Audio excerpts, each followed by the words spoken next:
Hey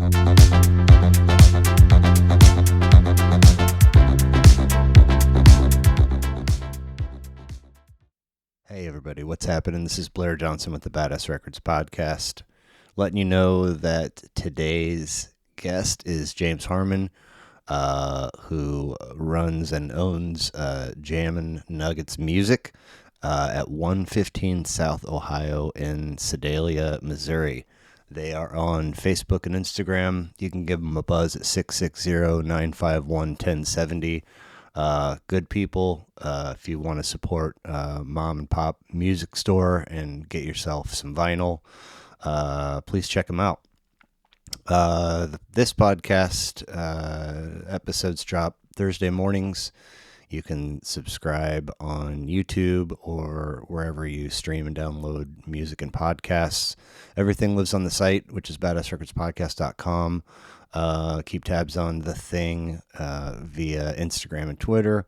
And if you need to get in touch with me because you're burning at your core with desire to be a guest on an episode, badassrecordspodcast@gmail.com. Appreciate you stopping by. Hope you enjoy the show.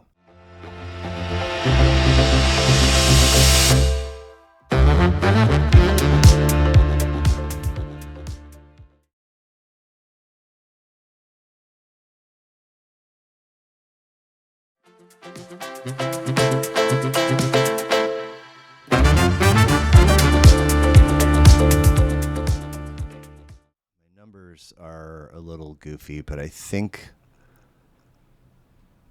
if my brain's functioning properly, we would be doing episode 133 of Badass Records Podcast. Okay. James Harmon, Jammin Nuggets Music. Thank you for being here. Thank you. Nice to meet you. Nice to meet you.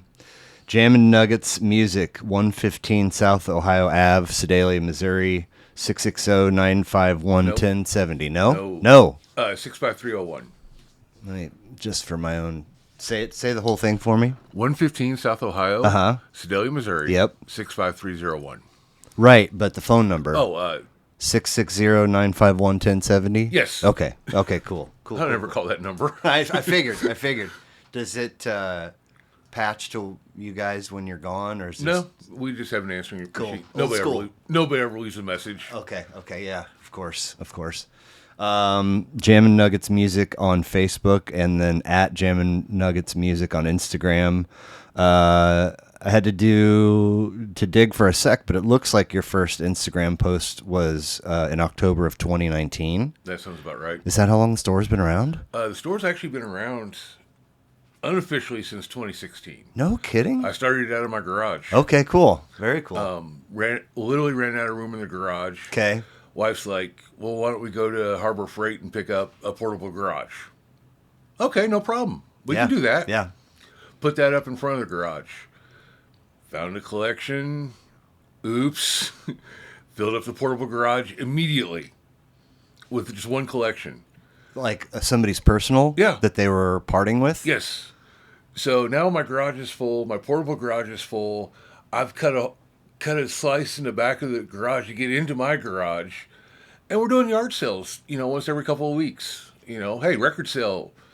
And people were coming out and they're like, why don't you open a record store? I'm not retired. It's middle of COVID. Yeah. We're not supposed to be doing stuff like this. And I'm not retired and we don't have the time. We don't have the money, this and that. And in right before October, she lost her state-funded job. Okay. And she's like... Well, she was working... back in 16? Yeah. Okay. No, during COVID. Okay, gotcha. Yeah, during COVID. She's like, let's go look at some buildings downtown.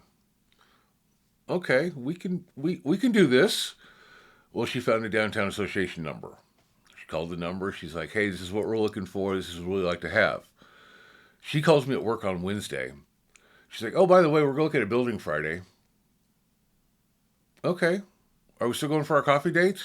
Because that was their thing, was Friday night coffee dates. She's like, yeah, we're getting coffee first. Okay, that's all that mattered to me. Cool. How long have you guys been together? 14 years now. Nice. Yeah. Yeah, 14 years. Cool. And then we walked in this building and she fell in love with it immediately. And she's like, how much is rent? No, no, not ready.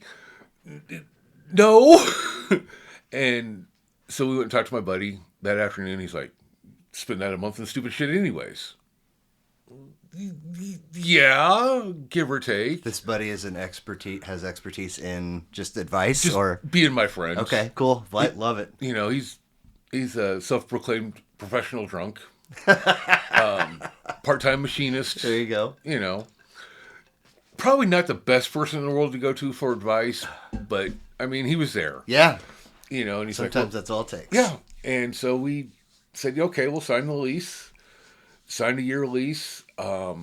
She's like, oh yeah, by the way, I'm losing my job at the end of the month. I'm like, okay, so the record store is going to be open. She's like, I want it open on Halloween. This is the 1st of October. Empty building, no bins. What was it before? It's been a lot of things, the building we're in. Okay. It was originally the first library in Sedalia. Nice. It's been That's cool history to live in. It's been an apotheca at one time. A what? Like a drugstore. Okay. Okay. It was a it was a head shop in the 70s. Nice. Rainbow Don't say the B word. Rainbow Bridge. Cool. Or Rainbow Brigade, something like that. But yeah, it was a head shop. Nice. And then right before us, it was electronic piano tuning. Oh, that kind of fits, right? Sure. I mean, just vibe wise. Yeah, vibe wise. Okay. And so we called my friends. We built the bins, got everything put together, and opened unofficially on Halloween. Okay. First official day was November 1st. Right on. Of 2019. During the pandemic Yeah. still. Well, it was still coming. It wasn't here yet. No, it was here. It was? We were winding down at the end of 2019. No. I think it was March of 20 that the shutdown happened. No, it was 2020. Okay, it was. We're going to be at the store 4 years officially in October. So, it was 2020. Sorry. Oh, that's all good. Yeah, it was October 2020. Cool. We opened. Okay. At the end of the pandemic, she ran it until March, and she's like, "Here's your 2 weeks. Go turn them in." No. To you for your job? Yeah, for me to turn in my. She is adventurous. Yes, she's like, turn in your 2 weeks. No, full-time job, paying bills. Yeah. She's like, no, turn in your 2 weeks, or we're not doing record store day. Record store day is in November, isn't it? Oh, No, April. April. Okay. And we just signed up. This is gonna be our first record store day, and You have to sign up to do it? oh yeah, you have to. We signed up right after we opened. Okay. Didn't get approved for it until January, and then the first record store day, that was the 3-drop year, but it was still coming, and we still had to be approved. And Who is behind this approval process? record store day themselves. Is an organization? Yeah, it's an actual I organization. thought it was just a day. No, it's an organization. Okay. Is there a fee to? No, Oh, that's cool. it's free to sign up. Okay. And, once you're approved, you just follow their rules. Which are ish. Yeah, don't sell your stuff early. Okay. Don't price hike stuff. Stuff like that. I can get down with that. Oh yeah. Nice. Okay. And I'm learning shit. yeah, turned in my 2 weeks. Damn. Took over the store Were you terrified? every day. How about now? Still am. Okay. Every day. All right. So here's my thing. I was first introduced to music. My dad came home one day. I was super little, and he'd bought me 2 records. Okay. It was Barry Manilow, One Voice, Okay. and Rupert Holmes, The Stranger. And I was like, what in the absolute fuck? Yeah. What am I? But they ended up being very meaningful. Yes. That was like right before my folks split, and he moved. He might have been coming over. Yeah. And anyway, so now in my 2-home life, it's like I'm in my mom's car, and we listen to nothing but 71 WHB oldies. Yep. My dad has a full-size van with a mini briefcase full of 8 tracks, and it's like Oak Ridge Boys and a shitload of John Denver and a couple of Kitty, like a Muppet and a Sesame Street one. And then we had for the early part of the 80s, we had, I don't know, 8, 9, 10 records. Yeah. And there was just an old record player on the floor in the family room, and sometimes we'd play records. But we kind of, that fizzled and became like we're just a 101 The Fox family until like the end of grade school, middle school. I get my first dual cassette, and I start my tape collection. And I am a tape holdout through college. Okay. And people are just like, I'm in a small town in Colorado, buying from Hal at Southwest Sound. Okay. And he's like kind of just buying a few staple cassette, like new release cassettes. Most of the shit I'm looking for is a special order for him. Oh yeah. And at first he like enjoyed my business, and eventually he's like, "What are you doing?" I'm like, I'm hundreds deep. Yeah. What am I going to do? Start over and buy everything again on CD? Well, I eventually kind of move in the direction of CDs, and I build a collection, and then, streaming kind of comes along, and finally vinyl renaissance. And I literally like, that's not a thing. That's not, there's no way that's a thing. And then it sure as shit is a thing, right? Okay. Oh, yeah. We get to pandemic, and the notion to me of brick and mortar retail feels like it's crumbling. Yes. Like everything you want is available via your phone or your computer can be delivered to you. You don't have to go get in your car and go deal with traffic and folks and blah, blah, blah. So it feels like, even now a little bit, like just the notion of all the overhead for a space.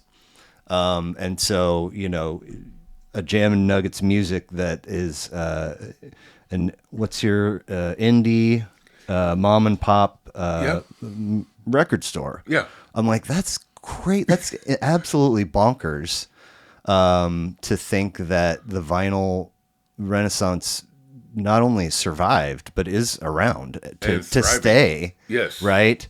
And so then if you consider the brick and mortar retail part, it's like, why would I know that flipping through the shit is great. Oh yeah. It's also been a test. It's a test if you are responsible enough to enter a record store with a budget in mind. That can be, and you can stick to it. But right, yeah. And then you get in there and you're like, well, I was only going to buy 3, but it turns out I'm buying 17 or whatever the numbers may be. So where in the world, I say all that to ask you this, where in the world does the confidence and the courage to open a brick and mortar mom and pop record store in 2019, 2020 come from? Brass balls. Okay. To put it simply, brass balls. Okay. I mean, records have been coming back. Yeah. They never really went away. They just kind of went to smaller scale. They didn't get cheaper. No, they have not gotten cheaper. They've gotten worse. Exactly. But then, during the pandemic, people were like, hey, I'm home. I got time. Let's break out this old record player. Let's listen to these old records. And everybody remembered how much fun they had. Or those connections that, when you were 13, 14, listening to your first couple of records or your cassettes. Yep. Having and holding. Yes. Liner notes, artwork, learning shit, lyrics. And, the older you get, them CDs you can't read. You're sitting there, CD book in your face, and you're like, okay, time to get out the magnifying glass. Yeah. Oh, Florida. Okay. Yeah. At least with the 12-inch, you get full size. Yeah. But a lot of it's just, we were scared. I mean, any new adventure like that's scary. Yeah. And then to be in a small Unless town. you're just independently wealthy and it doesn't matter. Oh, no, that's definitely not us. Me either. It's like I buy a collection. It's like, okay, how much ramen do I got to eat this week to compensate for this? Yeah. Are we going to make rent this month? Yeah. It's every day. But it's so much fun. I bet. I bet you meet a lot of cool people. You do. And you meet some interesting people. Uh-huh. Like, you'll see this guy come in his 3-piece suit that's about $500-$600 suits. You see the Italian leather shoes. And you're trying not to judge, but you're like, okay, this guy's going to the class. wait a minute here. He just passed the classical section. He just passed the jazz section. He's digging over here in the black metal section. And you're like, okay. He's like, oh, by the way, do you have this band or this band? And you're just like, you're in a suit. Never judge a book by its cover. You're in a suit that costs as much as my rent does. And you're digging through my black metal. All right. Nice. But then again, you got the kid that comes in that's looks like he listens to grunge, goes right to the jazz section. Huh. Yeah. And you guys are playing tunes. Oh yeah. 24 or whenever you're open, right? We're either spinning records. If I'm getting lazy, I'll listen to broadcast radio. Here recently, I found Counterclockwise KC. Yeah. And shouts out to Sean Harris. Yes, shout out to Sean. Sorry, Chicklets the Goose. Oh yeah, the Goose. Yeah. And I was just like, okay, I'll try this station. And I put it on one day. I'm like, this is our vibe.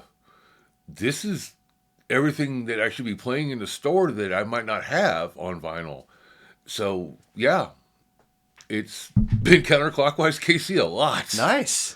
I mean that's how from my side of the fence. Yeah. That's how I cross paths with you. I feel like he posted and he was at your place, or does he hang out there? He's been out there once. He started following me on Instagram. Okay. And I kind of started following him back, but didn't really pay attention. I saw that he was in Osceola one day and went down to Buc-ee's down in Springfield. I'm like, hey, you weren't that far from us. You could have stopped by and said hi. Just jokingly, because I'm a smart aleck. Yeah. And so I'm gonna need an address unless you have a badass spotlight. I love it. I love it. You got to ask the questions. Yeah. You got to ask the questions.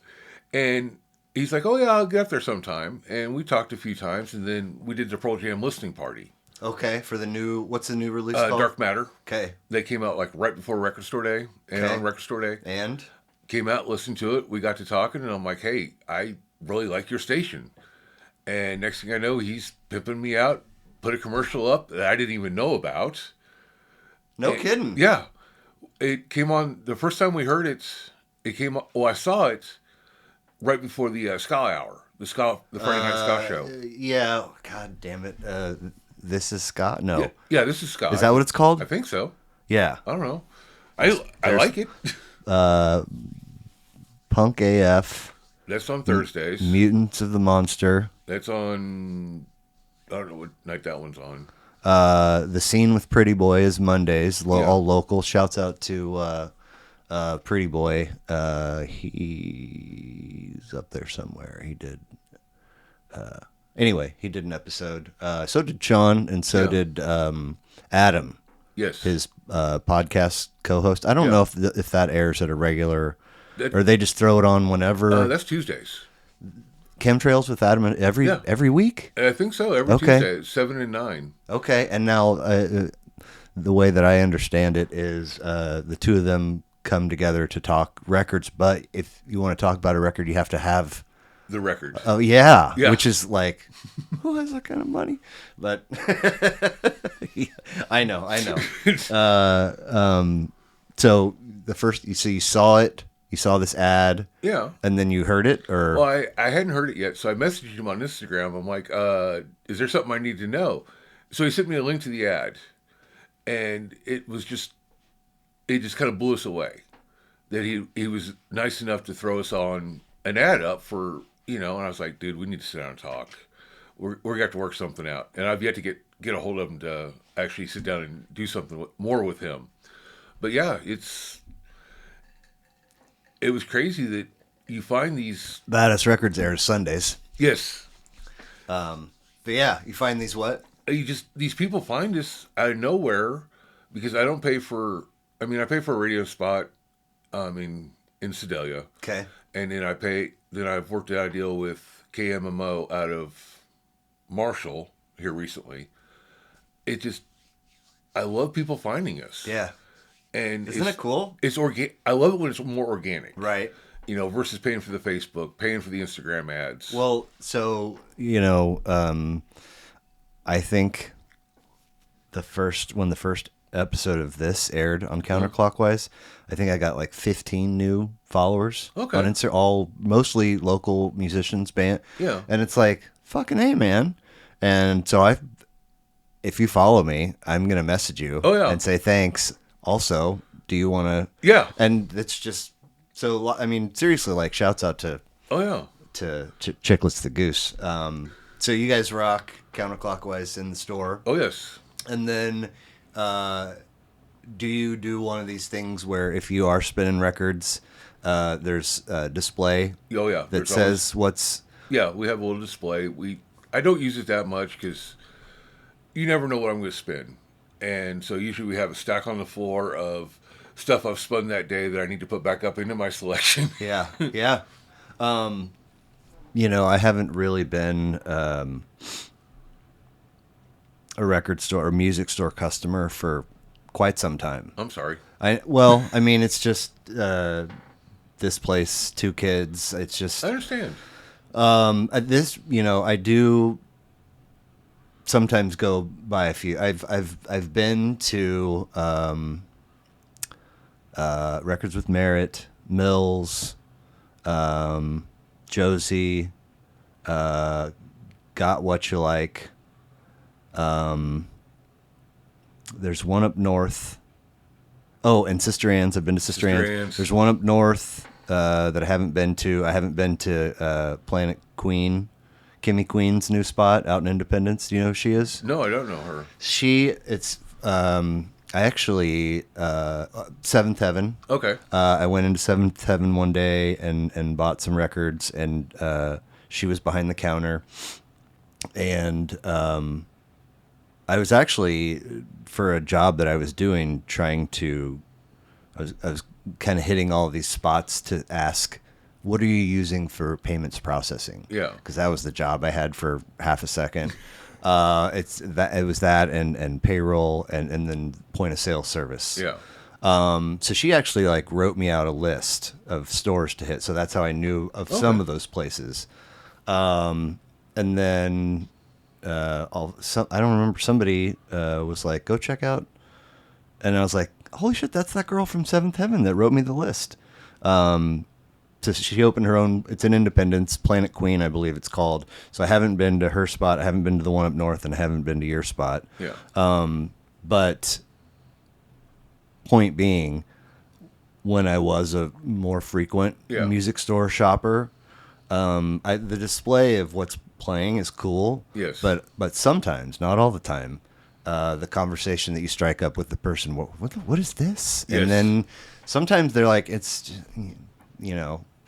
usually the younger folks that are, annoyed that, how do you not know? It's like, well, a lot of kids don't know who the artist is. well, but meaning like if they're younger, Yeah. and it's somebody that They know. yeah, an old guy, dude, seriously, you don't know blah blah. It's like, no, that's why I'm asking. Yeah. I thought we were gonna have a pleasant conversation, but anyway, that I love that about going into record stores. Yes. And if you get somebody that's interested in having the conversation and they're nice and like, that might be that person might be your source of new things to check out for weeks and months to come if it goes well. But but do you have fun conversations like that with customers? Almost daily. Nice. I mean, I send customers down rabbit holes. They send us down rabbit holes. My buddy that works with me, Jason, I need to get you in touch with him too. Please. We send each other down so many different rabbit holes, and it's hilarious some of the stuff we find. Like, he turned me onto the White Stripes. Okay. I knew who they were, but I was never really, okay, they're whatever. Well, he's like, dude, check them out. Check out Jack White. And I'm like, okay. Started getting into them a little bit. And I'm like, here, check out the Dead South. And so now he's going down these rabbit holes. Yeah. And it just goes back and forth on a daily basis. Yeah. Yeah, the rabbit holes are fun. So you guys are able to pay your bills, I would assume. Right? Oh, yeah. But why keep doing it if you can't at least do that? Are you able to pay yourselves? I pay him, but I haven't really paid myself Okay. yet. And same for your wife? Yeah. So like, 20 years restaurant business experience for Yeah. myself. Mostly back of the house. Okay. And when you get, if you move up the ranks from dishwasher and prep cook and line cook and get Yeah. management, chefing, oftentimes managing food costs and hitting food costs becomes part of your compensation, Oh, yeah. right? And and I'm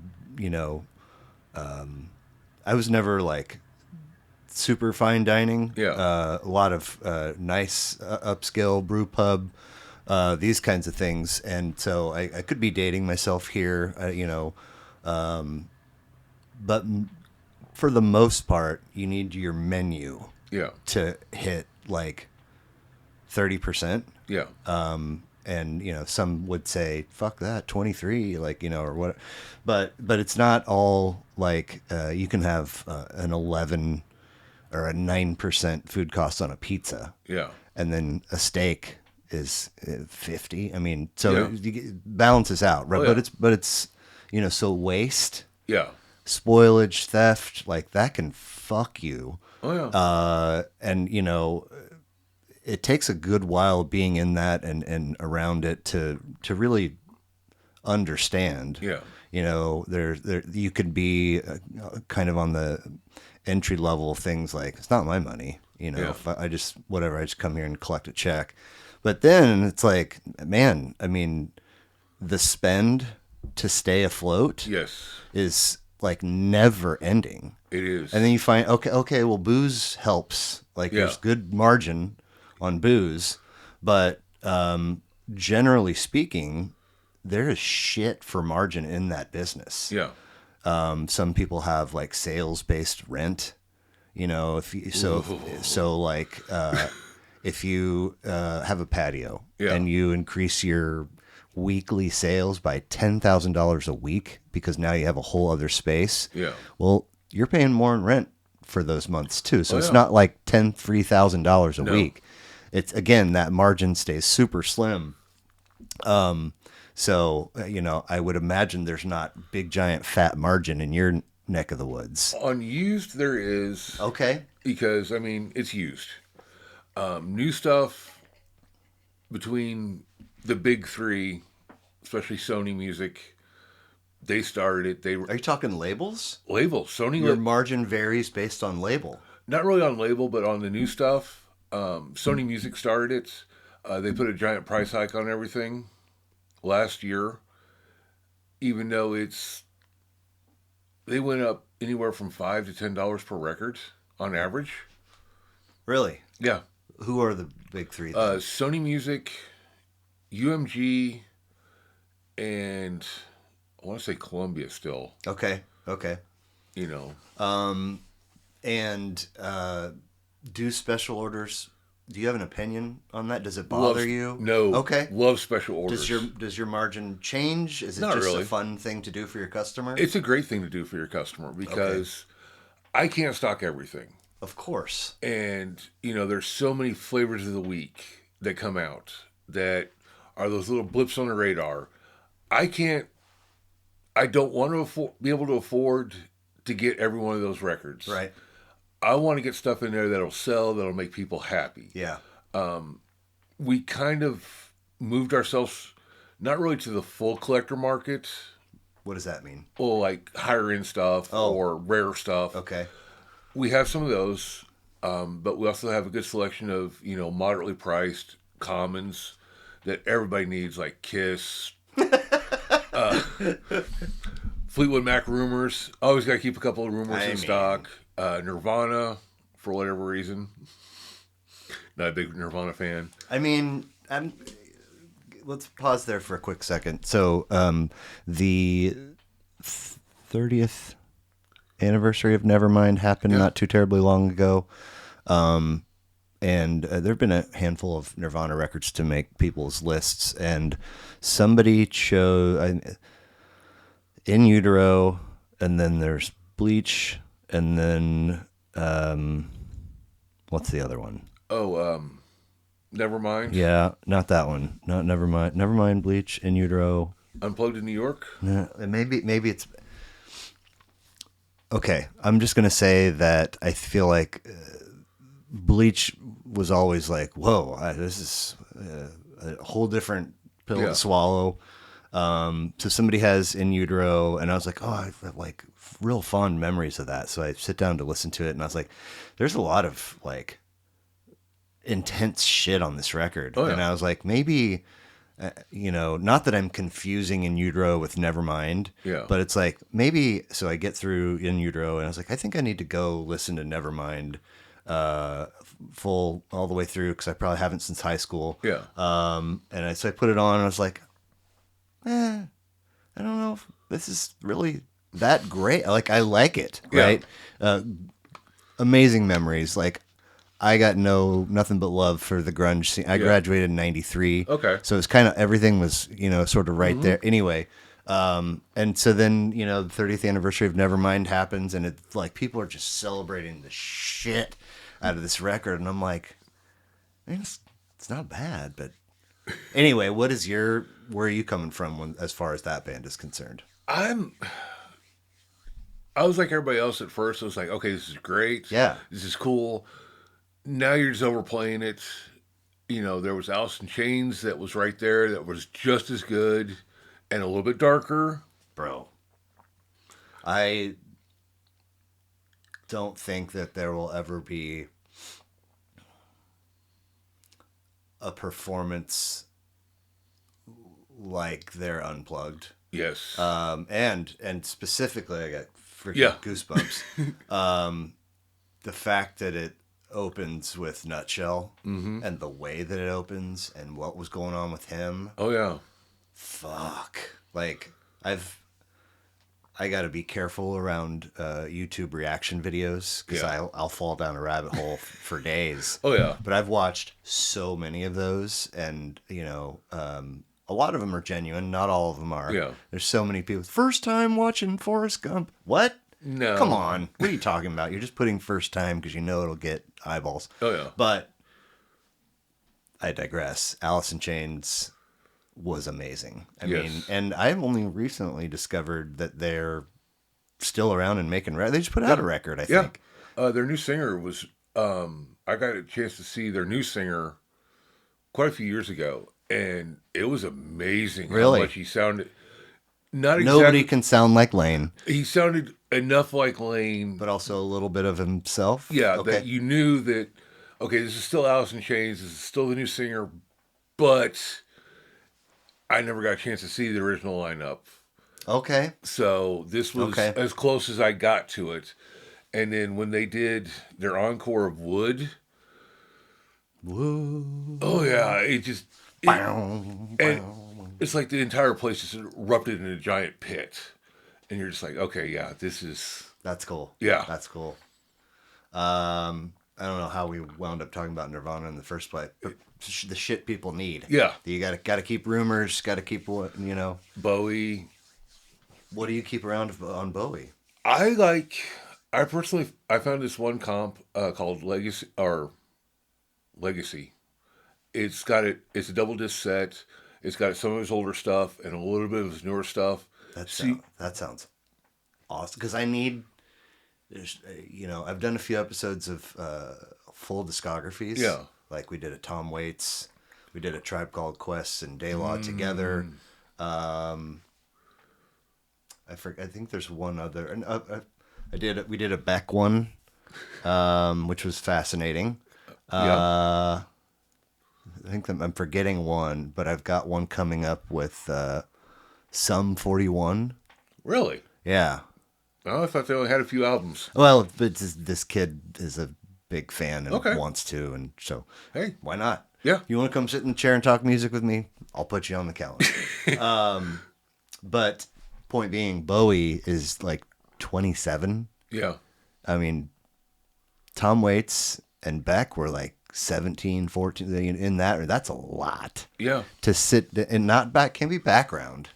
No. I mean, sometimes I'll have to piece a few things together Yeah. in the car and try to make a note on something at a stoplight or whatever. But anyway, I haven't even taken Bowie 101. Okay. You know, like I have Ziggy. I Yeah. know Ziggy pretty well. I think I had a copy of Changes or something, a greatest hit, a comp Yeah. on cassette when I was a kid. But most of the Bowie records that I've listened to have appeared on people's lists. Yeah. So, what do you like to keep besides the comp? You keep something else around, or Usually Diamond Dogs okay, or Diamond Dogs is a popular one. And it just got another anniversary reissue of that one. Yeah. Of course, Ziggy Stardust yeah, and the Hunky Spiders from Dory, Mars. Hunky Dory. That one's kind of hit or miss. You know, you got to keep the super big ones. yeah, yeah, okay. I'd love to be able to keep more Black Star in stock, but that one's kind of getting kind of hard to find. His very The last one. dude, somebody just I got goosebumps like for the fifth time. Somebody just had that on their list in a recent episode, and I was blown away. I was like, "This is fucking killer. This is Yes, so good." And I mean, he knew he was sick, he knew he was sick. and then he died, and it came out, or it came out It, and he it, died. he died like right as it came out. Right. It was supposed to come out on his birthday. He died like a day before or a day after his birthday. So it was like his birthday present to all of us. And you know, I had to run to Hastings real fast and pick up the CD because What's Hastings? it was a giant super bookstore, music store, kind of Okay. like Barnes and Noble with Okay. more records, Cool. and toys. And Where is it? it's no longer in business. Oh, But okay. it was. We didn't have a actual record store in Sedalia that would have something like that, other than Walmart. So we had to go up to Hastings in Warrensburg, picked up that CD, put it in my car the first time, and I was just like, "Damn." You know, for what if he knew, he knew. If he didn't, it's scary what he did know. And you're just listening to it, you're just like going, Overused term these days, and yeah, for quite a while now. But this is one of those deals where you can honestly say genius. I yes, mean, and blessed. We're so blessed that yes, he was as prolific as he was. yeah, I didn't realize until a handful of months ago. I think it was Christoph Nemeth of Emmeline Twist, and he plays in a couple other outfits. And he gave me his list was 5 records, and it was like the range time wise was like 1981 to like 1984. It was oof, all just right in there. I was like, yeah, God damn, this is poppy as fuck. Listen to all, and it's somehow I don't even remember. We're talking, and I asked him a question, and he's like, "That's a good question, you know." Well, none of any of it happens without Bowie. And I was yeah, like, holy shit, you're fucking right. And every time I mention that to somebody, they're like, well, absolutely, because this and the blah, but it did, and I'm yeah, like, what an icon. And like, by and large, there's not a lot of like, I don't cross paths with a lot of diehard yeah, Bowie fans. You know, I mean, folks know him and yeah. know, Space Oddity and Changes and Let's Dance and all these kinds of things. But for folks to be students, so I need to get down there and study. It's a deep rabbit hole, and his early stuff is so different than everything else, and the way he was always changing, and even in the '90s when he was running around with Manson and Trent Reznor, Yeah, and that little era was just like, this guy's old enough to be our grandpa, but yet he's making this as relevant music now as he did in the '60s and it. All right, it's Bowie. yeah. That's all you can do is throw your hands Yep, up and it's say Bowie. it's Bowie. So, what did you say is in Sedalia? Walmart. Walmart. Is there any other competition for you? We have a subsidiary of Josie Records Oh, really? about a block away from us. How long has that been around? They opened in July, and we opened in October Of the same year? of the same year. Did you guys know that each other was doing that, or? Well, I knew that I didn't know they were opened. We'd seen a couple articles that we were getting a record store in Sedalia, and I was like, "What's all this about?" And then they announced that it was a Josie Records subsidiary or affiliate in the Lamy building. And so we're like, okay, well, you know. And I went in there a few times before we even opened our store and was like, okay, this is nice, but it is nice. Okay. You know, I'm not gonna say anything bad about them because, No. but I mean, they have their they have the ability to get the flavors of the week and the stuff that I don't always chase. So Okay. competition, yes, it's good that they're there, but I think we're both have our own lanes that we Sure. stay in. Sure. And what's the distance? About a block and a Block and half. a half. But I mean, it's amicable neighbors, Yeah. more or less, Oh right? yeah. In full disclosure, when I went in, I've been in once to the downtown, and I was like, it's nice. I like that business. I bought a T-shirt Yeah. because I felt like I should support, and it makes it's the yellow one. It makes Okay. the rotation, but I was like, the inventory wise, in terms of vinyl, was like, They have a lot of new. They carry a lot of new. okay, And so that's why I like that. That's why I like the KC Josie's. it's. I was surprised. Like, I don't ever want to tell anybody how to run their Yeah. business. And I do like that they had, they've got some throwback shit, some new shit, some shirts and stickers and whatever. But for the size of it, I was surprised that there wasn't more vinyl in there. Did you go downstairs? No. Okay. Didn't even know that there was one. Yeah, that location. Well, they were there by Grinders. Yeah. And then they moved behind a block When? a couple of years ago. Okay. I mean, the front door faces a pretty busy street. Yeah. So anyway, I'll be in there again at some point. Okay. I'll Well, have to check it out. Well, you know where the Grinders is, right? Yeah. Well, there was that flat building right across the street from Grinders, that Grinders parking lot. Okay. That was that was first Josie's location. Okay. And then I guess whatever the lease or something went up, and then they just moved. Well, this would have been just this past winter that I went. Okay, in. then you forgot to go downstairs. Yeah, didn't even know. Yeah. Didn't even know.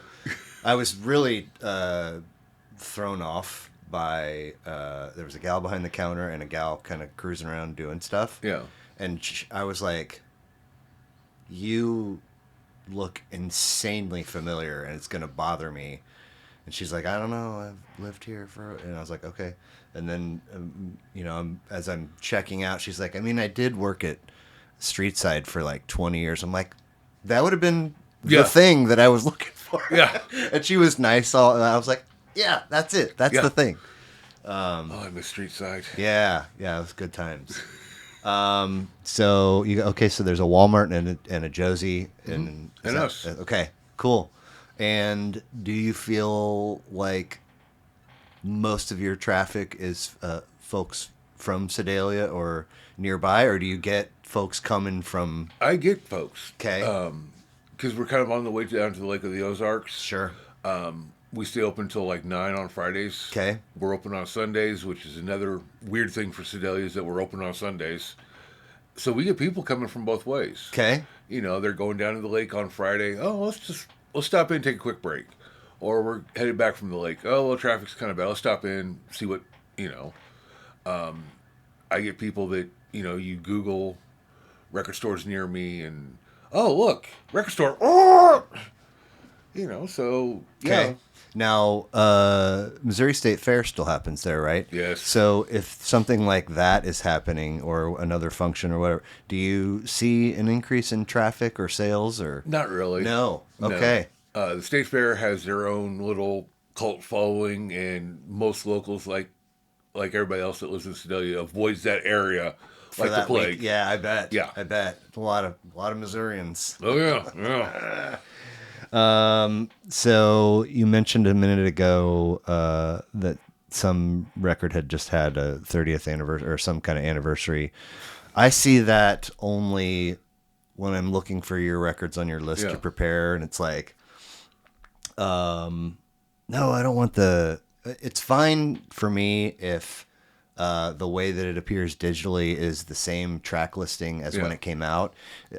I don't want if I land on the version that has like 10 bonus tracks. Yeah. I'm like no. Give me the way that it came out. Yeah. So that's the only way that I cross paths or interact with anniversary releases Okay. as somebody that doesn't shop for music very Yeah. often. What does it look like from your end when shit like that comes out? It depends on who it is. Okay. A lot of times, like Sturgill Simpson just put out the 10th anniversary of Metamorphosis Sounds of Country. Okay. Okay, not a big deal. The only thing he did was change the cover. What? It's an anniversary cover. Okay. Okay, so I didn't bother ordering that one. I don't think that I would either. Because so many of my customers already have the first. I'm not going to. Yeah. And if you're finding Sturgill now, great, thanks. But his stuff is still out. The original pressings or earlier reruns are still out there. Okay. Without chasing the brand new shiny cover variant, unless you're that hardcore. Yeah. What does he have? Does he have like 5? He had 6. 6. 6. Okay. Also not a scholar of Sturgill. But I've, poked around a fair amount. Yeah. And most of it, I'm like, this is fucking great. Yeah. And I would never, I wouldn't have on my own dipped my toes in those waters. Okay. But, I mean, I think he's pretty fantastic. Yeah. Really. I mean. Well, his whole thing was he's only going to do 6 records. And He's done? he's done as a solo performer. He wanted to do a 6. He did a 6 When did 6 come out? a couple of years ago. Okay. In fact, every time he dropped a new album, he more or less broke the internet. Like, because he did Cutting Grass Volume 1, and the same day that came out, he's like, oh yeah, by the way, here's Cutting Grass Volume 2 coming out 6 months down the line. And so everybody's like, wah! Flipping out and going, wah! We gotta get So, yeah. So he was always going to do 6 as Yeah. a solo and then other stuff? Or He wants to do others. I guess he's been producing a lot of bands. Oh, that's fun. He's kind of a quiet person about a lot of stuff, but I know he's talked about wanting to do a super group with like a lot of the big names. And so everybody's kind of like keeping their fingers crossed for this super group of Interesting. him and Chris Stapleton and Coulter Wall and a couple of the female artists that are out there. In Okay. So yeah, there's. Are you a country fella at all? I mean, I don't mean to lump him No, in no. with something so simple, but that's kind of like the new outlaw country. okay. And there's this weird movement in Nashville that's moved from that Florida Georgia line pop country back to the original 70s. Hey, we're outlaws. This is how we're going to do it, and this is how it's going to sound. Movement, and it's been great. Cool. You ever see any Ward Davis come through the door? Ward Davis. I know the name. I probably do. Okay. He's got I'm a little embarrassed to admit this, but I only know one track, and Okay. just because it's actually this next weekend is an annual dad-daughter float. Okay. There's like 134 of us going, Jeez. and it's on the Buffalo in Arkansas. Yeah. So you when you're leaving, you kind of come out of the area, and you can't get anything, right? Yeah. And then you got like Arkansas Yeah. country options, and we pulled in to get gas or pee or whatever, and this song called "Good and Drunk." Okay. The dude played it, killer, absolutely killer. Mm-hmm. I was like, God damn, this guy is great. So I put that on my phone, and then he's got a very small. It seems to just be him on Twitter. Okay. But he also seems super fucking cool. Yeah. Like he'd be a rad dude to hang out with. Oh, yeah. So I'm just curious if he, is his shit circulating at all? It is possible. There's a lot of stuff that I don't know or I don't see, and that's where my customers come in. Sure. Come in, Sure. and they've turned me on to a lot of stuff that I didn't know. Or You see any fish come in? no, I don't chase any fish. None comes in though on its No. own. Really? Grateful Dead's another one that don't come in. The one I've been avoiding only because they do so much stuff is King Gizzard and the Lizard Wizard. Those dudes crank out the fucking music like Yes. Their house is on fire. Yes. And all their pressings seem to be in that $50 to $60 range. Why? Because of the colorways, and then the trifold jackets, and What was the first thing? the color variants. Like the actual record itself, it's purple and orange and... Or, like the weird splatters and stuff. Look up some of their stuff. It's crazy. Okay. And, you're like, okay, so instead of putting out a full album, you're going to put out this song that's like 400 minutes long and takes up 9 vinyls. Okay, yeah, thanks. Okay, so we got Sleep Token in a jam band form. All right. Yeah. What about T Swift? Does any of her stuff come in? Or do people come in looking for it? This could be a controversial subject here, so hey, go ahead and get your hot button out. Yeah. I'm upset with T Swift right now.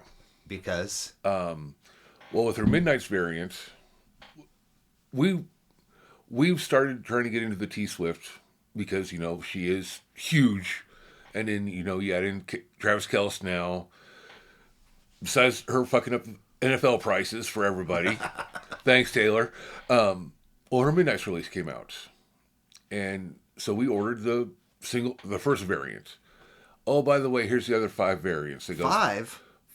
There was like 5 total variants. Oh, I thought there was... And they make a clock. Yeah, and they make the clock. I thought it was 4 total, but there's a 5th. I think the 5th was Target. Was a Target variant. What does that mean? That they have their own like colorway that she does just for Target. Okay. Versus the indie stores. Oh. And so interesting. So we ordered all the variants and everything. We even bundled them together. Hey, pick up all 4 or 5 right for $100. Wow. Yeah, it's a good deal. Yeah, it was because we were trying to move them. Yeah. Nobody nibbled. One here, one there. I'm like, so you're still sitting on that inventory? Few of them. Okay. Is that why you're upset with her? No. Oh. Then she did the Long Pond sessions for Record Store Day. She did what? Long Pond sessions. Long Pond? The Long Pond sessions. It was a Disney special that she had done. That she did a one and done on vinyl for Record Store Day last year. Okay. 2023. 2023. Okay. And she literally told everybody. She's like, the distributors and all our distributors said, hey, order as many copies as you need that you can sell because we have this many pressed. I'm like, okay. Sounds like a her problem. They sold. Oh, they sold fast. Okay. And then, of course, the flippers get involved and jack everything from a $30 album to a $250 album. Who? The flippers. People that will purposely go into a record store, pick up 2 or 3 copies of the same record just to put them online on eBay or wherever and flip them for 4 and 5 times the price. And folks will buy those. Yes. Because... It's Taylor Swift. Okay. And people are... I hate to say it, people are lazy. Well, that was where immediate... Because people... It's coming to me. Yeah. I don't have to get in my car. You don't have to get in your car. Go look at your face in your store. Yeah. Nobody wants to come see all this, I'm joking. No. But, I am joking. But in all seriousness, driving is not the same post-pandemic that it was. I mean, people were already distracted, but now it's like 2 lanes of people. They're either just not paying attention at all and just I'm gonna pull. I see you coming. Yeah. And it doesn't matter that there's no cars behind you. I'm gonna just pull out in front of you anyway. Yeah. Not paying attention, distracted, and then there's a whole other swath of people that are driving like insanely aggressive. Yes. And I'm just like, Jesus, dude. Do you realize these are 2,000-pound weapons? Yeah. Anyway, so to get out in that, like wherever I'm going, you better be nice. Oh yeah. Because if I don't like the means of getting to the place, and then I get to the place and there's an asshole or somebody that's disrespectful, I'm like, why the fuck? Yeah, I'll just have it. Yeah. Anyway, but so she does the variants for Midnights and then the sessions. Yeah, and which neither one bothered me at all. Okay. They sold whatever, and then with her new one, Tortured Poets Department. Yeah, that Anthology. just came out. Yeah. She couldn't have waited a day to drop it on Record Store Day. She wanted to drop it a day before Record Store Day, which is kind of a slap to our faces. Because who's going to come out twice? Yeah, who wants to come out twice? wait a day, put it out on record store day. We're already gonna have the crowds. We're already gonna have the people in line. There's somebody in her crew should have been like, you know what? A Yeah, lot of moms and pops out there. and she had already, but during the pandemic, she was great because she was sending signed CDs for free to record stores. Certain record stores were getting these boxes of her signed CD Okay. just to support them, because she was a supporter of independent record stores. Okay, all right, I'll forgive you on the day before. Oh, you're got 4 different variants on your website again. Nuh-uh. For the new one? For the new one, each variant had a different song. Oh, That's all it boy. was. Okay. Okay, I understand. I get it. Then she announced, "Oh yeah, by the way, here's my Target variants." So now we're about 3 weeks from Record Store Day. We're ramped up for Record Store Day. We've got our orders in. We know We might know what's coming, or what we're possibly going to be getting. Oh well, yeah. Here's my tortured poets department. Here's a regular black tortured poets department for the record stores. Okay, okay. 2 weeks before Record Store Day. Oh, by the way, here's my other variants that you can sell in your store, but you can't tell anybody right now. Oh. You got it's a surprise. No, no, not doing it. Not going down your rabbit hole. Sorry. That's Can't- fair. I mean, Yeah, I mean, I'm sure my little store is not going to hurt her in the No. grand scheme of No. things, but but folks do come in and buy her stuff Oh, from yeah. time to time. oh yeah, Yeah. Okay. Interesting. it's a cult. So origin story behind Jammin Nuggets music, please. The Jammin is for me, James. Okay. That just kind of made sense. Yeah. The Nuggets is my stepson. Okay. When he was 5, 6, he was not more taller than a grasshopper anyway. Yeah. And we just started calling him Nuggets Okay. because he was just like a little nugget running around everywhere. And I was at work one day, and we were like, had joked about opening a record store when I retired. She's like, "Well, what did you call it?" I'm like, "I don't know. I'll call it Jammin Nuggets. Give the kid a place to work." That don't sound right. Yeah, it does. Jammin Nuggets. That makes sense. You're getting little nuggets of music. Yeah. And, you're jamming to little nuggets of music. Yeah. And it just kind of stuck. Nice. I like it. However, it confuses a lot of people because I don't have the record store day nomenclature in there. So they see The record store day what? the record store, we don't specifically say record store. Oh. So they see the Jammin Nuggets music. So they assume instruments and sheet music and stuff like that. So I get a lot of people coming in. Where's your guitar strings? Do you have fiddle bows and rosin for this? I'm like, no, that's over, around the corner. Yeah. Yeah. So special orders are not a pain. No. You enjoy them. I enjoy it. Okay. And you're no effect on your margin. And No. Is there a general lead time for a special order, or does it depend on what It it just is? depends. Okay. Usually about a week. Okay. It's not bad. No, it never is. Unless it's Nice. like back ordered, and then Right. there's nothing really we can do about that. Right. Cool. Well, thanks for being here, man, and sharing your list with me.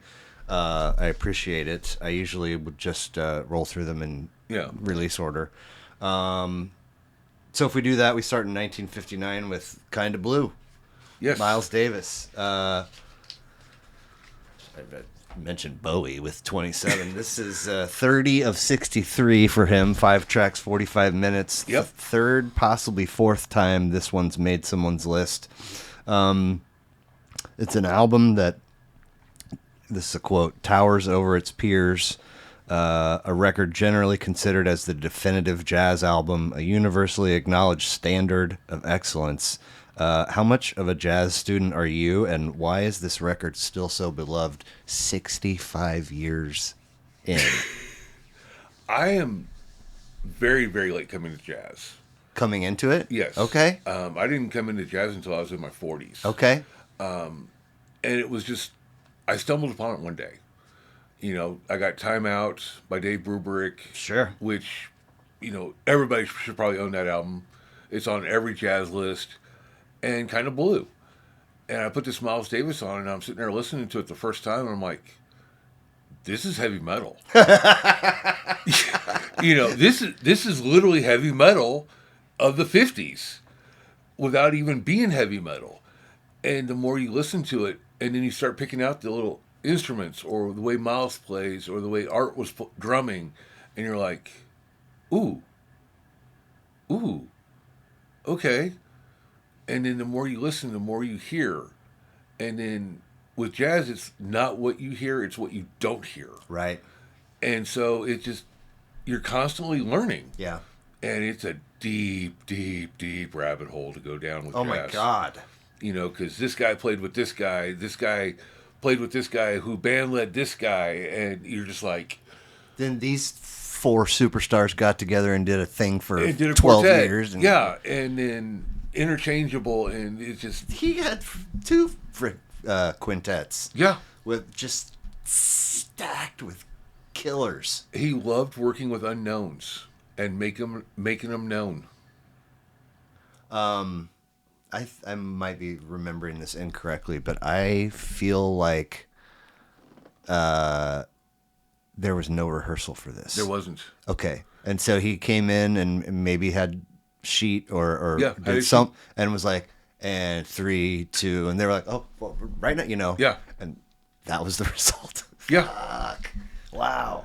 And it was weird. It's so weird because he's so opposite of the way James Brown ran his band.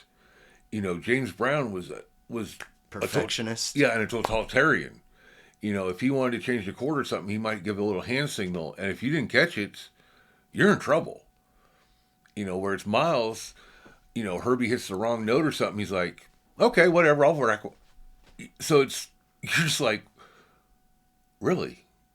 Okay, so the happy little mistakes are there. Yeah. Yeah. So. I have most of my life I've not really been much of a wine drinker. Okay. On the rare occasion that I need to pick out a bottle for something, I'm kind of a label. Yeah. Oh, that's cool looking. Yeah. I mean, I have if I'm gonna have any of it or keep it at my house, I know the few that I like. Okay. So that helps. If I'm ever same with music. Yeah. Album cover art is eye candy. It's just very, and I've always been that way. Even back when cassette was like, God, I wish this was a poster. Yeah. And around the time that I'm in college and kind of like begrudgingly accepting that CDs are apparently not going away. Yeah. So now I'm buying CDs. It was when I really kind of dove into jazz a little bit. And I really loved the way that Blue Note kind of uniformly would have their cover art be, it's a still shot of Alive and nothing fancy, often a dark room or some, weird hues like blue or whatever. And then, the musicians' names. Yes. And if it's, James Harmon's record, his font is like that much taller. Yeah. And that's it. Yeah. Just the cool. And that label, if you talk about the massiveness that is 80 jazz. years. They're for Blue Note? 80-year anniversary this year, yes.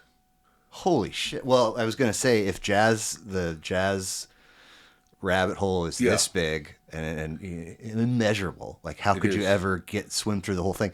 The Blue Note section alone is impressive. I didn't know it had been that long. Yeah, it had been 80 years.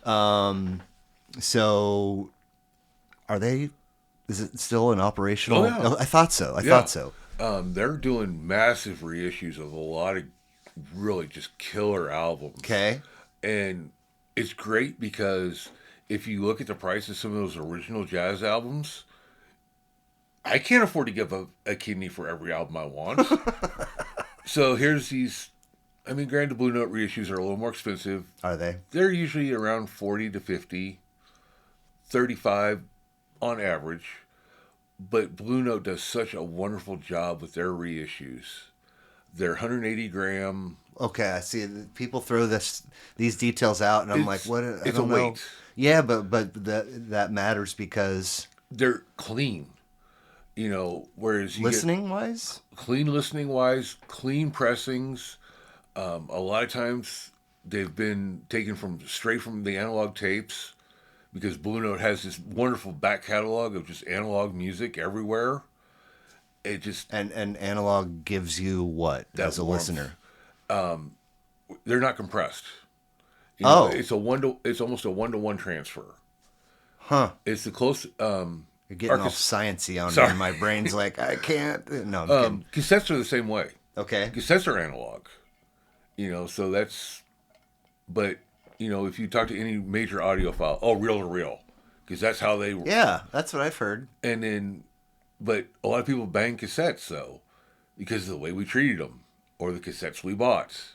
Why should we go out and spend $10 on this one super high bias cassette when we can pick up the 5-pack of Sony's with the cool fluorescent colors of 20-pack for $5?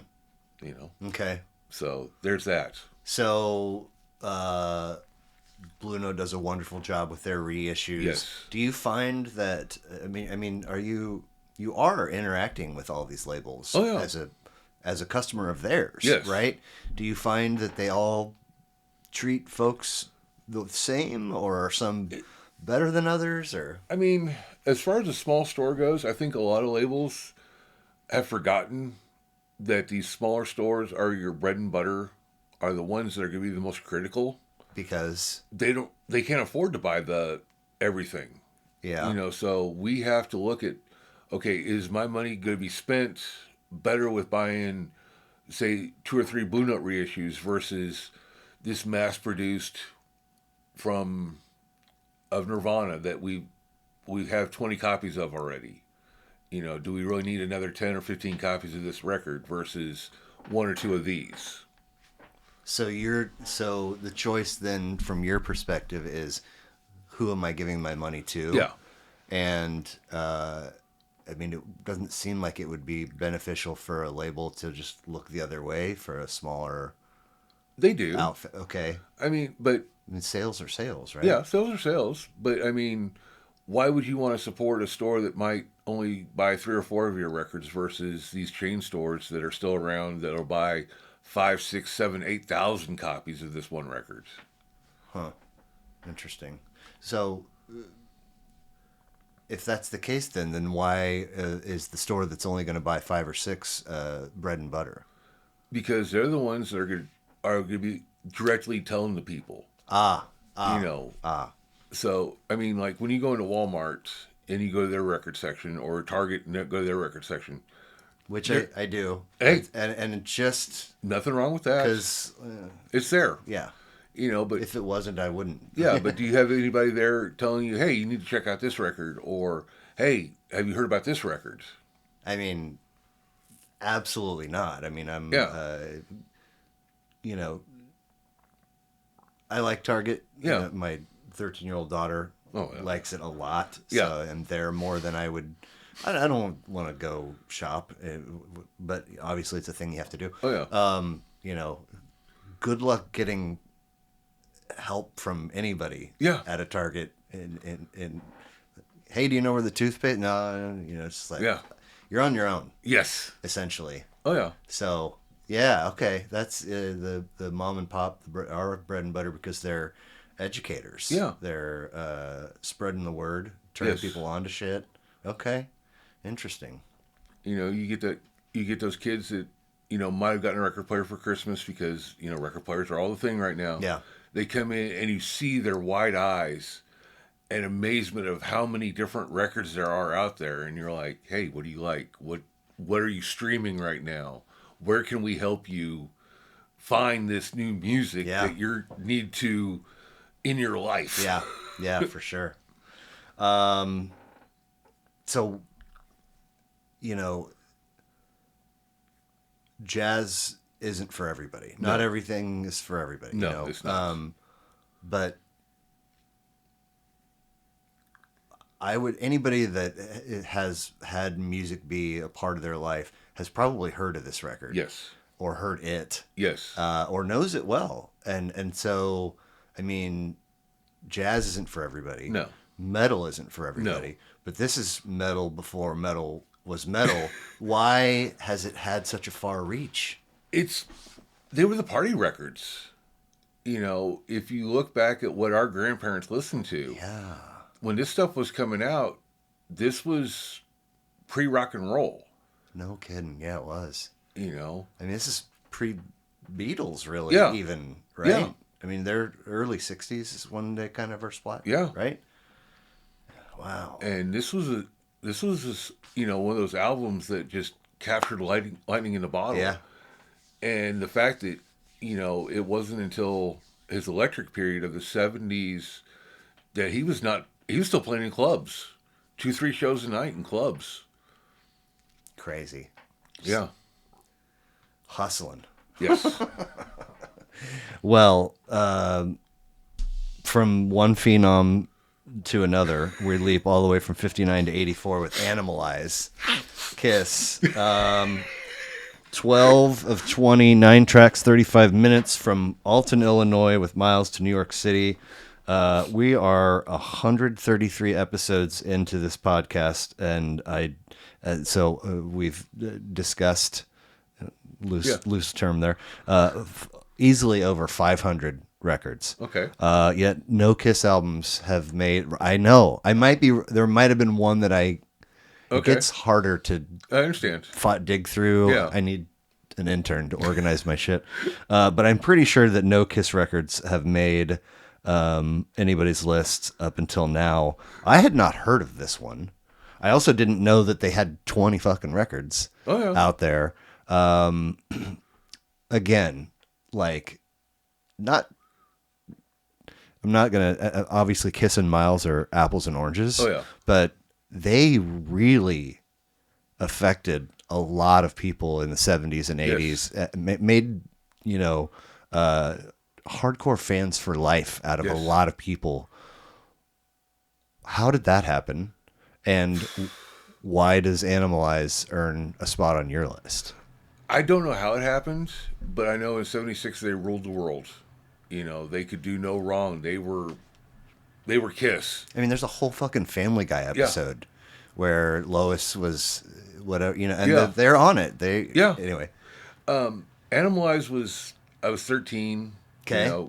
Southern Baptist Church. Oh, you can't listen to this devil's music, and Kiss is one of the devils that you don't listen to this. I was flipping channels, and you hear Heaven's on Fire, that opening, whoa, whoa, whoa. You're like, oh, this is great. This is just great. That is over, however many Kiss tracks FM radio has fed us. Yeah. Oh, yeah. That's near the damn top. Yeah. It's so killer over like a rock and roll all night and party every day. And I mean, I'm a 74 baby. Okay. When Lick It Up came out, I was like, Yeah. what the fuck? Are we allowed to be? This is weird. What are we looking up? I mean, Yeah. Oh, yeah. I'm sorry. I want to pause really quick. Okay. I totally skipped your whole bio section. Okay. So we got to backpedal. No big deal. Southern Baptist is a thing that you grew up in and around. Yes. Where was this happening? I was born in Texas. Okay. My parents, I was born in Kansas City. Oh. So I'm more or less native to this area. Okay. Moved out to California for a couple of years, back to Kansas. Dad got a job down in Texas, so now we're in the southern Bible Belt of the world. Yeah. And my parents got divorced.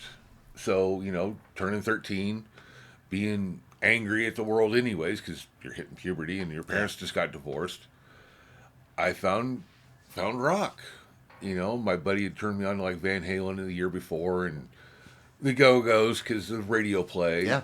But Kiss was like, that Heaven's on Fire was the first one that just was like, oh my, okay, let's go down this rabbit hole.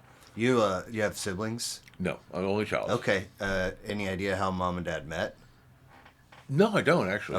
Okay. Did they put on music to listen to in the home when you were young? Not really. No. A lot Okay. of it was like car radio, and Yeah. even then it was hit and miss, and I don't ever really remember paying much attention other than country here and Okay. there. Okay.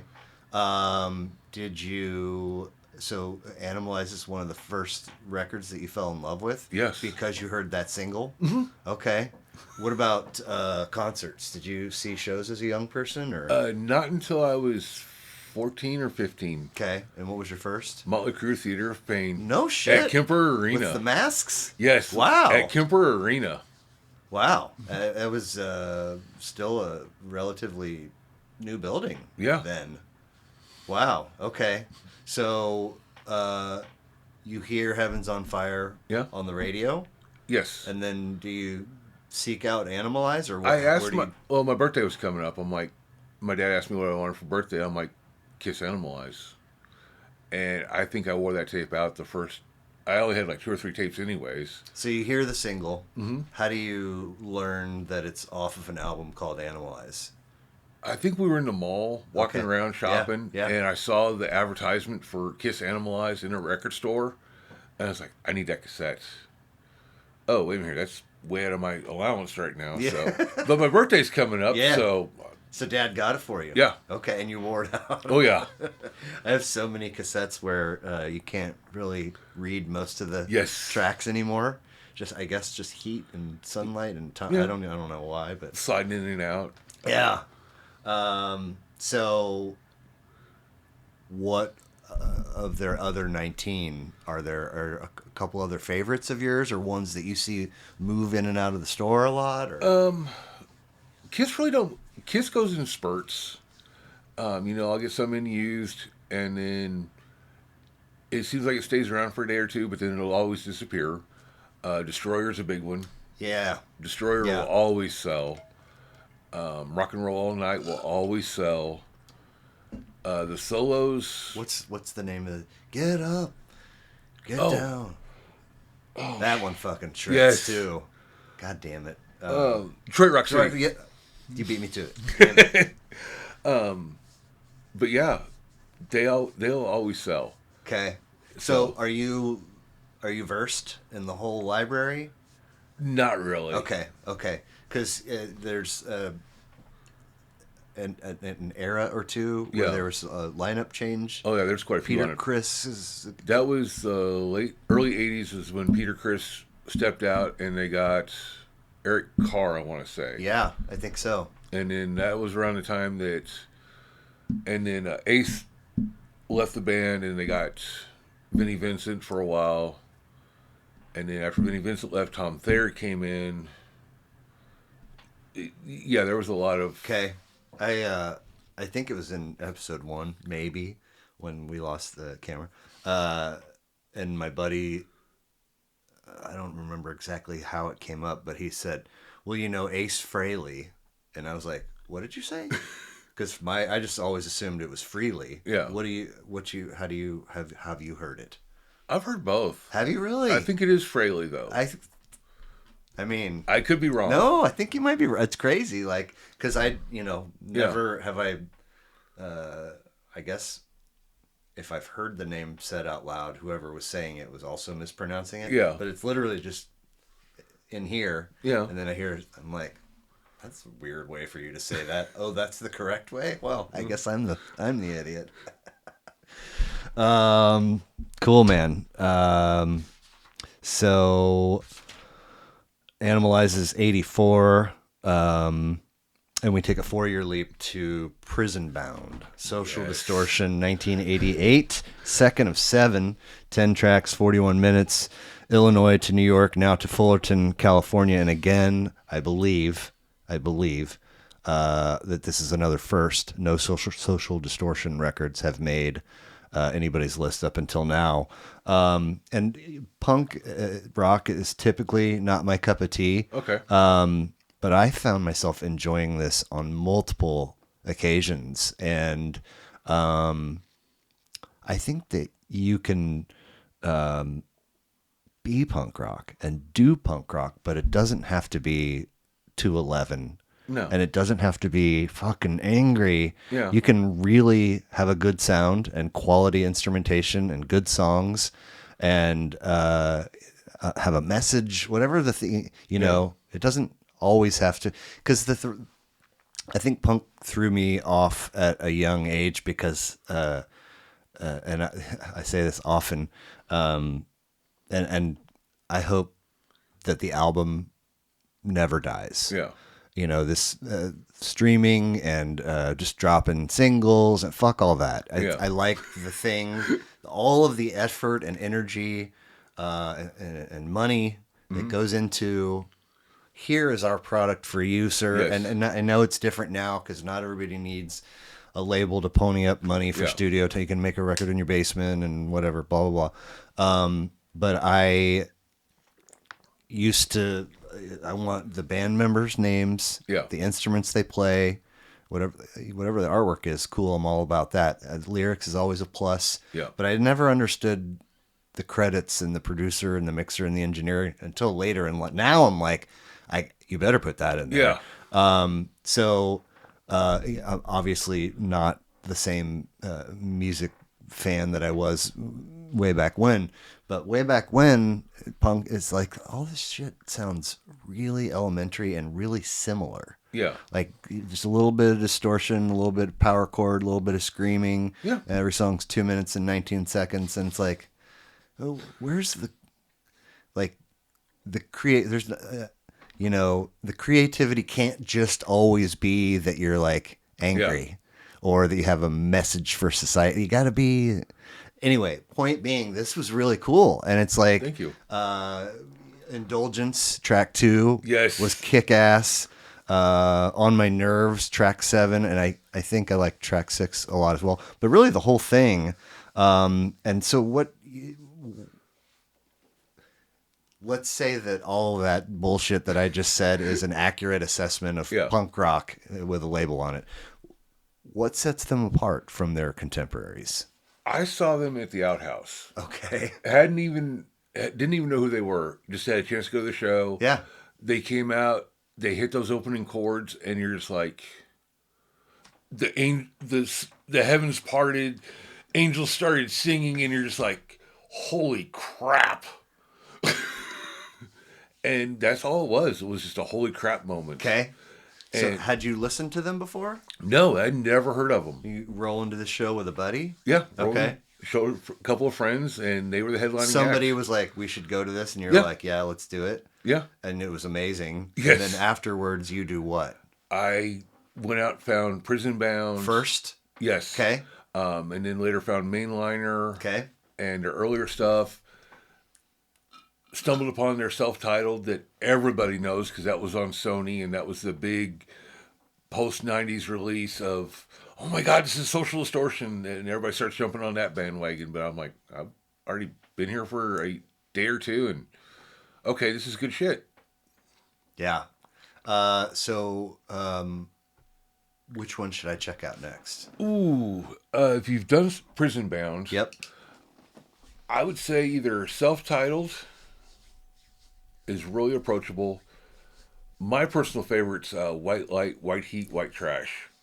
Which is Velvet Underground. Yeah, Velvet except Underground. for they threw the white trash on there. Yes. I was like, get the fuck out of here. That's awesome. Yes. And it's a good record. Yeah. Okay.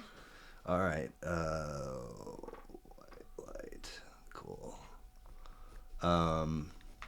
Yeah, this was impressive, and it's like I know there are plenty of punk rock artists across time and the genre that have made good records and had good sound. Yeah. But like, by the time when I write in that, okay, I'm buying CDs, I'm checking out some Blue Note, like it's big now and no effects and all, and I'm like, everybody's just gotten madder and louder. Like what? Now I can recognize, I have the ear to be like, these guys are fucking good, man. So I was really glad that you had the Social D record on your list. I'm going to grab a beverage and take. So Social D. Self-titled or the White Light, White Heat, White Trash record. And good place to go after Prison Bound. Well, cool, man. I usually just have a series of goofy questions to fire your way, and then we'll wrap and get you out of here, and maybe heading back to Jammin Nuggets, maybe not. I might have to go over to Sister Ann's. If they're still open. Four. I don't know, just because I'm here. I love it. I like that store. Although I have to leave my wallet in the car. I do too. When I went in there, when I went into Josie, and by the way, I was leaving a stack of stickers, and a buddy who's done a couple episodes, it was really weird. He loves to shop. I don't know if he's made it out your way or not, but I think he will quickly smuggle his purchases into the home and into the library and throw away the receipt, you know? So I leave this stack of stickers and I get home, and as I'm walking in the door, I get a text from him, and it's a picture of the stickers that I just left at Josie. And I was like, whoa. I was like, I literally was just there. He's like, that. Anyway, so I asked them, I was like, and I didn't realize that they're a chain. Yeah. So I had to email somebody in Texas, and they responded, which was cool, but they were like, I can't change. I'm not allowed to change. I was like, that's fine. Yeah. So I go into Sister Ann's. There's another one down kind of near Sister Ann's that I went into that's very small. Okay. You would probably know the name if I could remember it. But it was cool. It was very, very low key. Yeah. Anyway, go into Sister Ann's and go up to the coffee bar to ask, can I, first of all, can I leave some stickers? Second of all, is there somebody I could reach out to possibly talk about this payments processing? And it was like, that's me. Yeah. And I was like, oh shit. Well, I don't want to bother you now. And being in the chef world, it sucks when salespeople come in to call and you're just like, fucking dude. So I always approach from the other end of it with like, if you don't want me to be here or talk, I understand. You know? Oh, yeah. And he was like, oh, that's me. And I was like, oh, cool. Well, and he was so freaking cool. Yes. And I was like, well, so here's the thing, stickers I'm going to shop, but also, and he's like, you know, I have a company that I use and I'm very happy. And it was the company that I was working for. Oh, okay.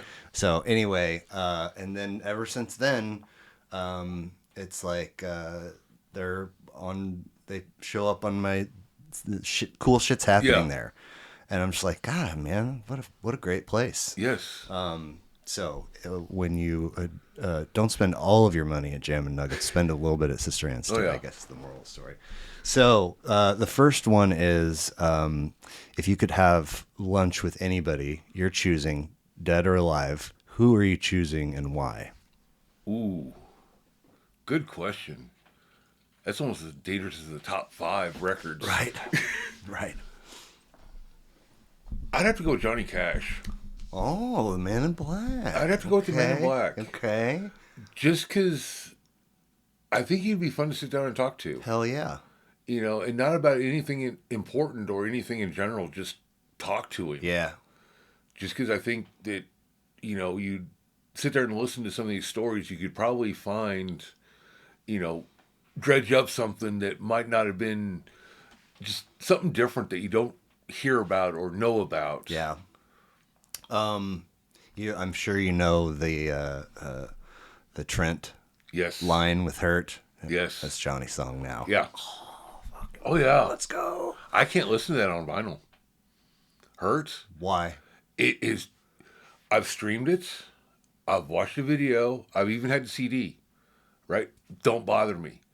You dropping the needle on Hurt on a record is just a whole other level. No shit. And I can't do it.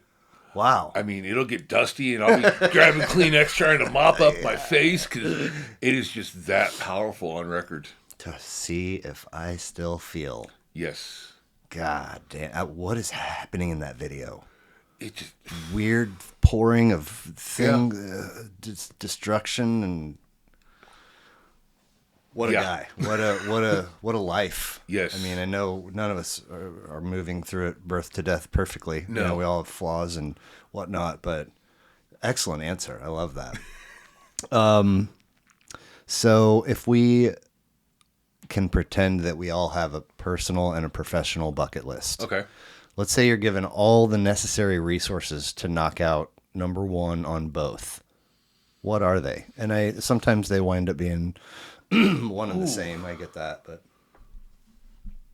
I don't know.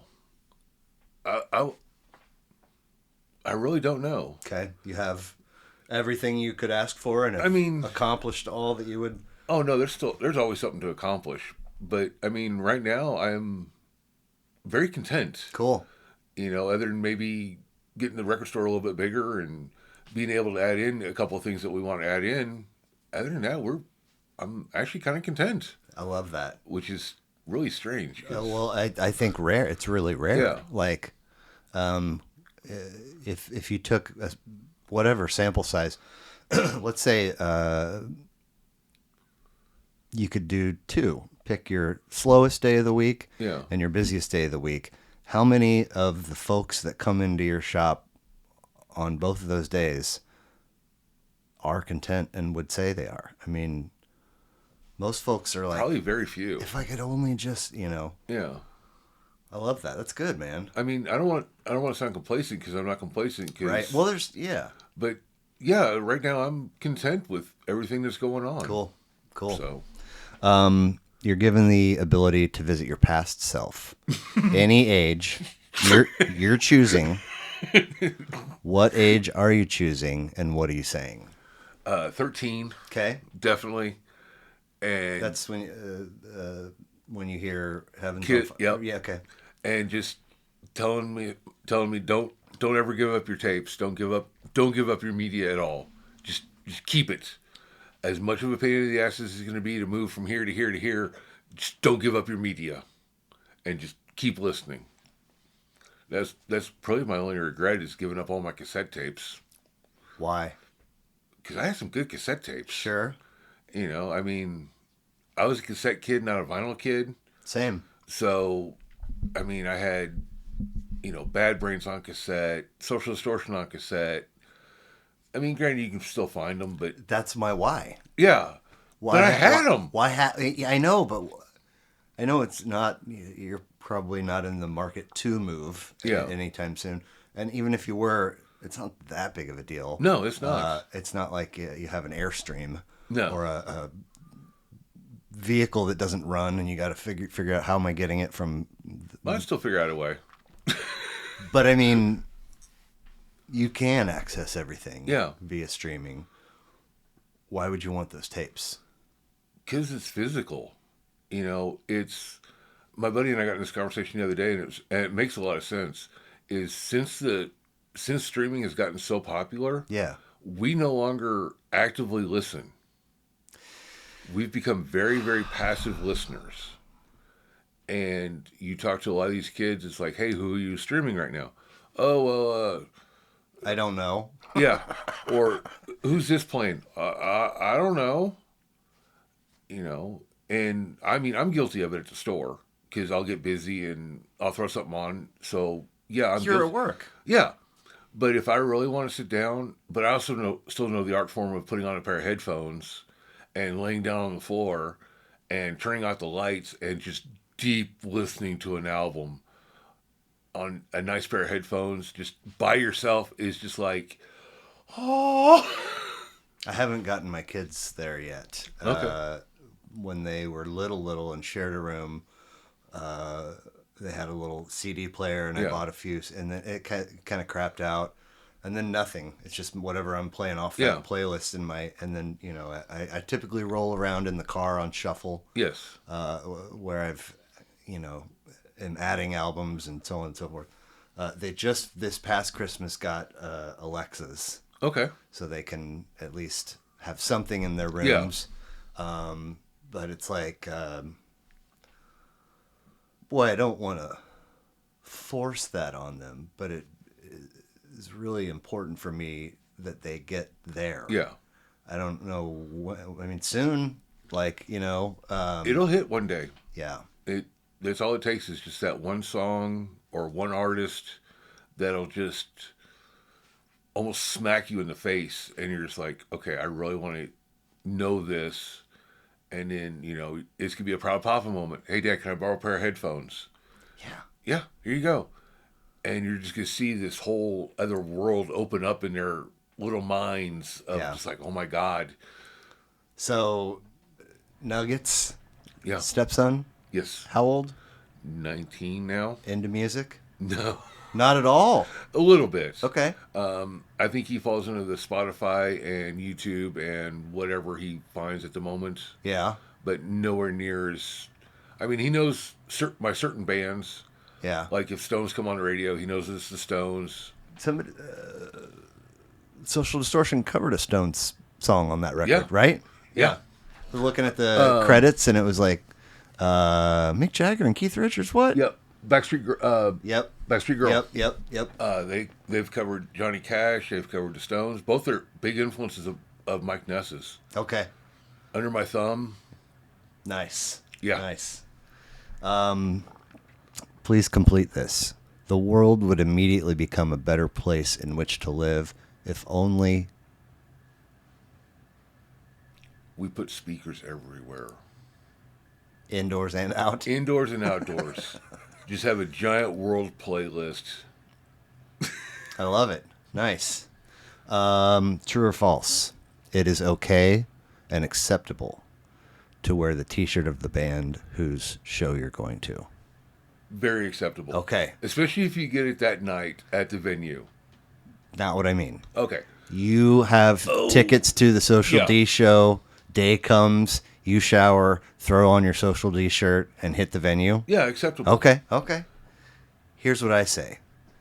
I know you're a Social D fan because you're here. Yeah. This is your show me some other shit that you're into, and maybe it's another band, and I go check whatever, or maybe it's just a dorky joke shirt that is Yeah, but I mean, if you've been to, like, say you saw him in some other weird venue and you get that shirt there, that shirt might not be at this venue, so you're like, oh dude, you were, hey, I remember, or hey, I remember you from that venue here, or it's totally acceptable. Right on. Well, cool. So Jammin Nuggets music, 115 South Ohio Ave, Sedalia. Jammin Nuggets music on Facebook, at Jammin Nuggets music on Instagram. Give them a shout if you have any questions. 660-951-1070.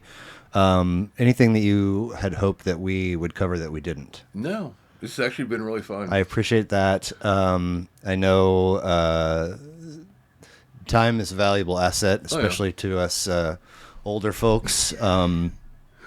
And giving me a part of your Saturday during operating hours, nonetheless, is very much appreciated. And the one thing that I need for this to keep going is folks. Yeah. So anybody that you think that would be a good fit, send them my way. I'm gonna be sending a couple of people your way, or send my stuff to them.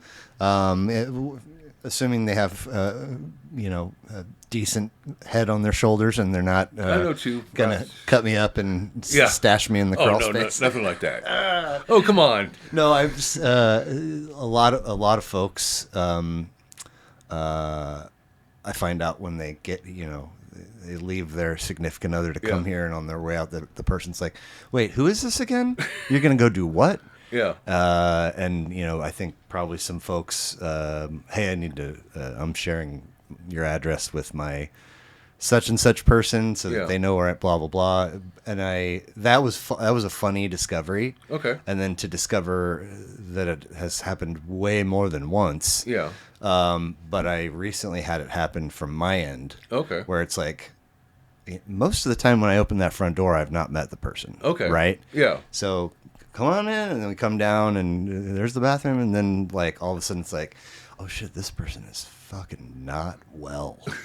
And we have 2-ish hours of Yeah. stuff to hash out, and I need them to not get any worse off than they are Yeah. right now, and then I got to get them out of here. Exactly. But mostly I'm kidding. I mean, for the most part, everybody has been a delight, and I'm really glad that our paths crossed, and Yes. appreciate you doing this, and talk to you soon. Okay. Thanks. Thank you. Yeah, this has definitely been fun.